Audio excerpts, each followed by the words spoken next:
Well, hello, everyone. I wanted to come on today because I did mention after the poll results that I was going to, or I intended to do some videos talking about the the results that showed up. And the top one was fear of failure. So I'm going to be addressing that one first. I think this is such a big topic because it it affects people in all walks of life, in all kinds of careers, in all ages. It really doesn't matter. But the type of fear can maybe vary a little bit. So in the poll results, the fear of failure was the specific type of fear that we were addressing. And it was the number one reason why people didn't want to start an online business, because they were worried about not succeeding or maybe meeting some type of expectation. But I think that this fear can actually sometimes be other types of fears, or it can actually be connected with other fears. For example,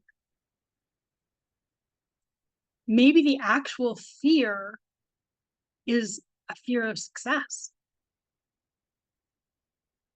We can get so attached to our comfort zone, even when we aren't comfortable, whether it's our health, whether it's our job, whether it's a relationship. We could be miserable in those, but when we have the option to do something to change it, we don't end up taking the actions towards it. Maybe it could be a combination. Maybe there could be a little bit of, oh, well, what if I try and doesn't work out, and I end up having no money coming in at all, or I end up alone, or um, what was the other thing I said? Oh, the health.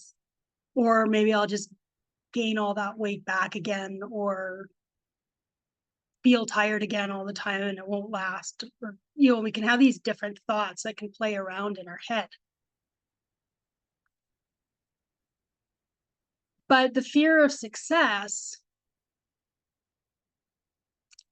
could actually be, well, what if it does work out?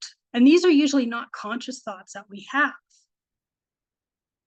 But it could be sort of an underlying feeling maybe that we have. Like, what if it does work out? How is my life going to change? Do I really want my life to change? Can I handle how it's going to change?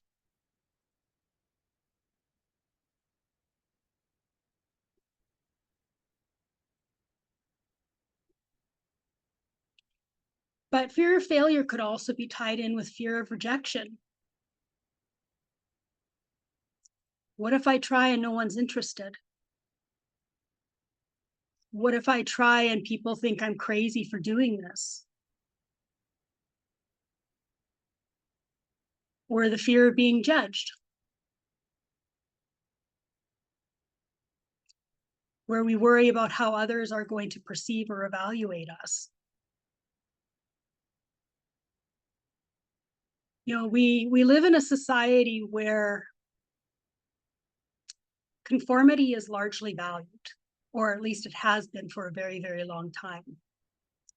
And when people step out of the norm, It's not always accepted.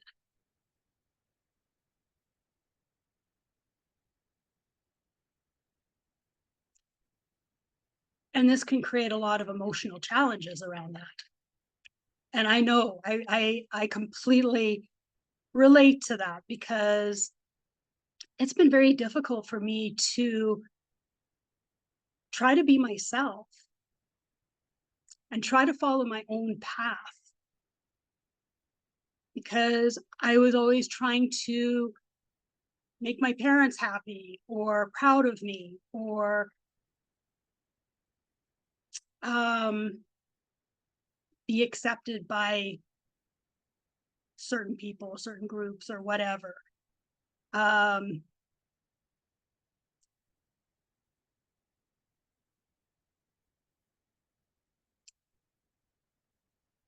so there's these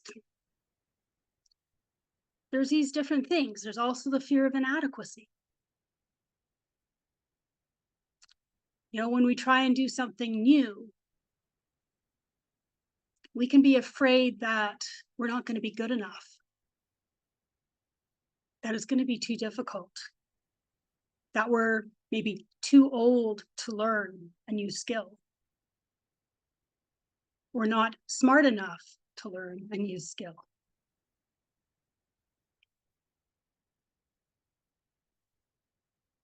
Which leads to this other fear of not being good enough. You know, because so many of us are trying to live up to other people's expectations. Oh, I'm supposed to behave this way. Oh, I'm supposed to have this kind of career. Oh, I'm supposed to have this kind of education. Oh, I'm supposed to have a family and have this many children by such and such an age. You know, there's all of these expectations that get put on us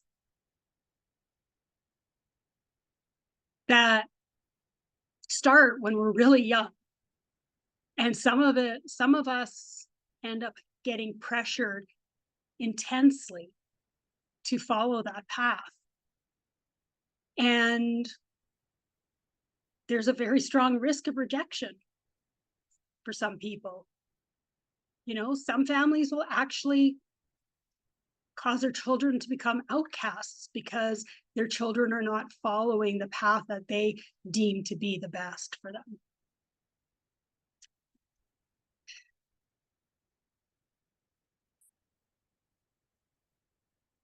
And then again, there's also the fear of the unknown. You try something new, there's no guarantee of how it's going to turn out. I'm definitely in that place right now. I'm doing something new with this business that I'm doing. I have trust in it, I believe in it, but I don't know.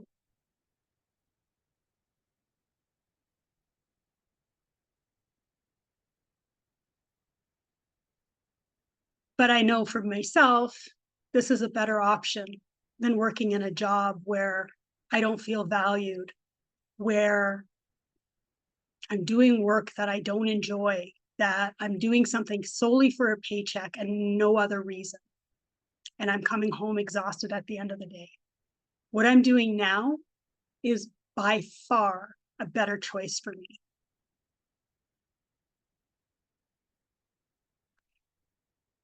And some of you may have seen my other post where I did a post about astronomical and astrological events that is creating like really strong energies and shifting in us right now and causing us to look at what's not serving us. And that's showing up for me really, really strongly right now. That this fear factor is extremely strong right now. Because one of the things that we tend to be taught is to be analytical and look at the facts, you know, look at our prior experiences, look at other people's experiences, look at uh, the concept of jobs are more stable and secure than being an entrepreneur. Kind of lost my train of thought where I was going with that. Um, Oh yeah. And then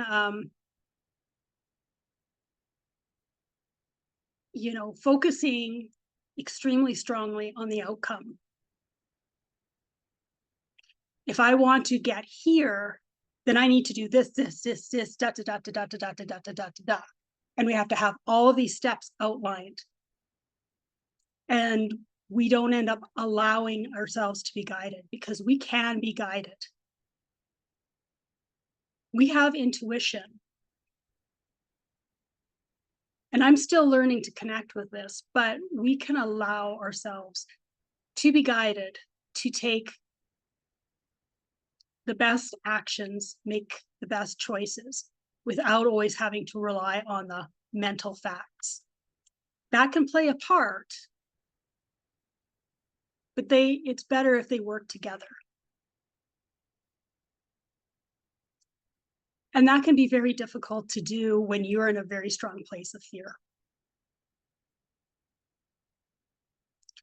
And also if you're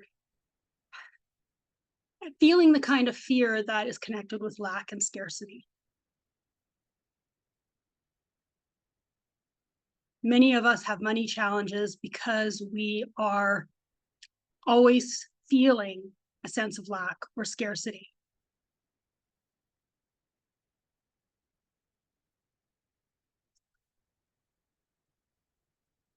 So I've been personally doing a lot of inner work and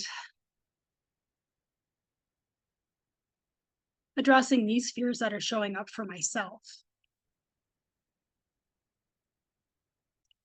And these are my suggestions for you. Whether you choose to try them or not is up to you. But I think one of the biggest things that we have to do is not become the emotion. And fear can show up in different ways. It can show up as anger. It can show up as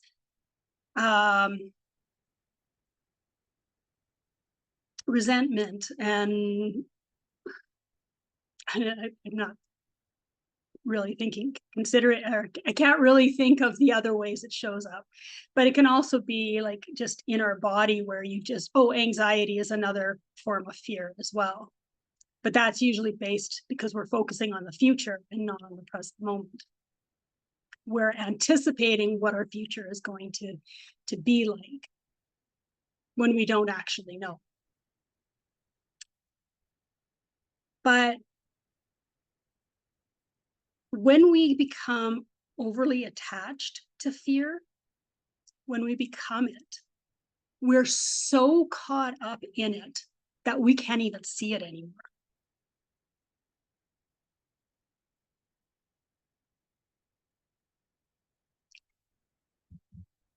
So, in order to be able to stop the fear cycle, where we keep feeding the fear with our thoughts and beliefs and all of that, we need to start becoming aware of the thoughts and the dialogue and everything that is coming up in regards to the fear. But it's noticing them without judgment, not sort of telling yourself, oh, I'm a bad person for thinking this, or this thought is stupid, or anything like that. There's a reason for those fears to come up. They're usually based in past experiences or based on beliefs that we have chosen to take on.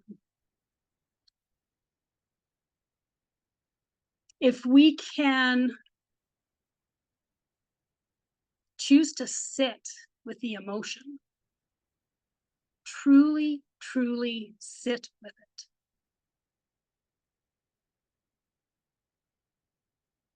meaning you really notice the thoughts, you really notice the sensations that are showing up in your body,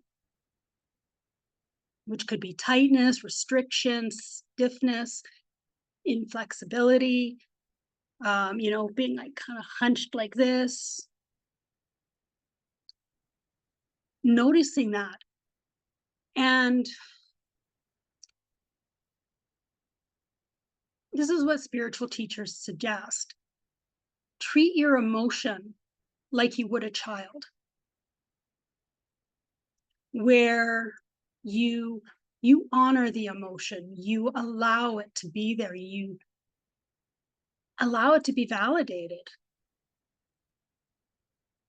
and you're not encouraging it to stay, but you are giving it space. Because when we can give it space and acknowledge it and accept it, then we have more of the ability to actually process that emotion and have it flow through us. And journaling about your feelings is very helpful as well, as long as you don't get attached to the story.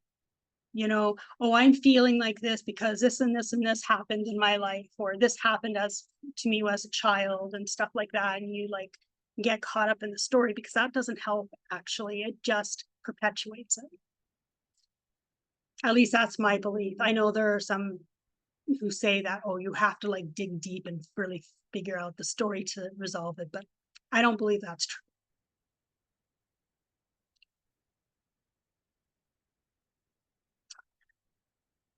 So this ended up being a longer video than I had intended, but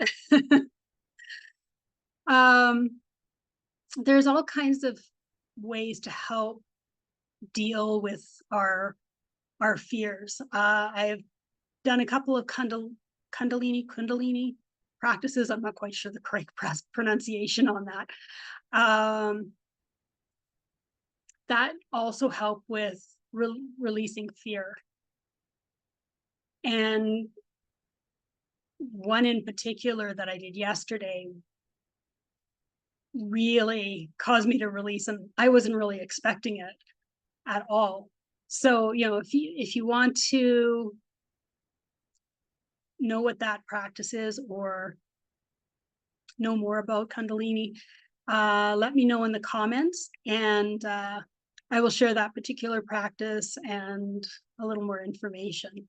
I'm not a strong follower of Kundalini. I've just done a couple of practices here and there. So yeah, I hope this brings you a little more understanding about fear and how it might be affecting you and how you might be able to move through it. If you have any comments or anything you'd like to share, please put them in the comments. I would love to have a conversation with you, and we can all be in different places, and we can all have different viewpoints. So you may or may not agree with what I say, but my intention is to hopefully support you